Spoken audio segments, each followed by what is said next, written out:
je serais tentée de croire que l'étrange pérennité et prédominance dans le champ contemporain de ce sujet-là, le moi-je de la confession et de l'aveu, est la cause du fait que l'écriture de ou à la première personne est si volontiers reçue comme une écriture du moi. Quand j'ai commencé à travailler à personne, j'avais d'ailleurs commencé par m'interdire l'usage de la première personne. Ce n'était pas par inquiétude de la réception, on écrit toujours, je crois, dans l'ignorance de cette dimension-là, mais parce que je voulais éviter tout ce que l'usage du je pouvait amener, soit, et précisément, la tentation du moi, de l'intime, de l'aveu, du petit secret, du souvenir d'enfance, etc.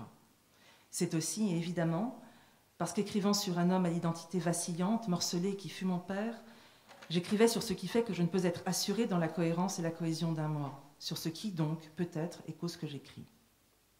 Parmi les textes qui m'ont indiqué des voies, donné des clés, il y avait celui-ci de Michel Desbordes dans l'emprise, que je vais lire.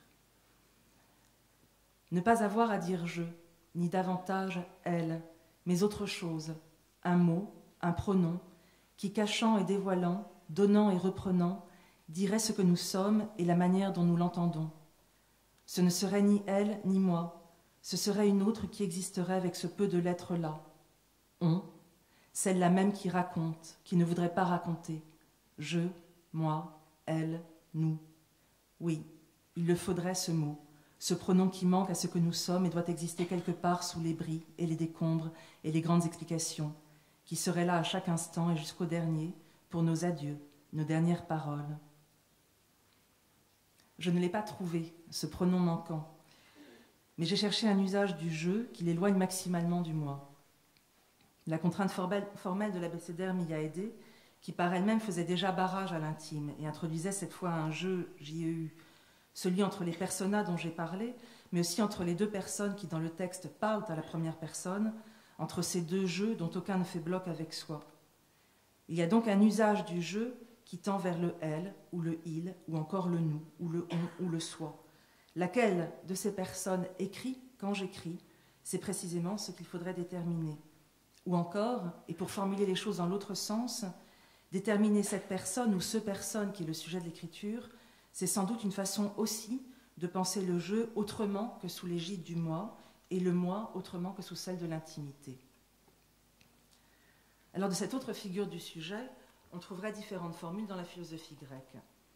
Jean-Pierre Vernant et Jacques Brunschwig notamment ont montré comment le moi grec était fondamentalement un moi extime, qui s'éprouve et se saisit lui-même non pas dans la dimension de l'intériorité et de l'introspection, mais dans celle de l'extériorité, de l'œuvre et de l'acte.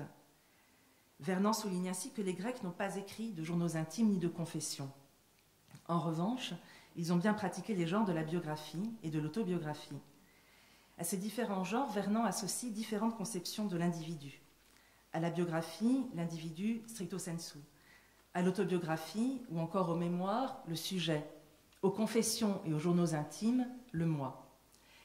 Que les Grecs n'aient pas écrit de journaux intimes, cela pourtant ne signifie pas, selon Vernant, et comme le veut une certaine historiographie, qu'il n'ait pas eu de concept du moi, mais simplement qu'ils n'ont pas pensé le moi dans l'ordre de l'intimité, ni même de l'intériorité.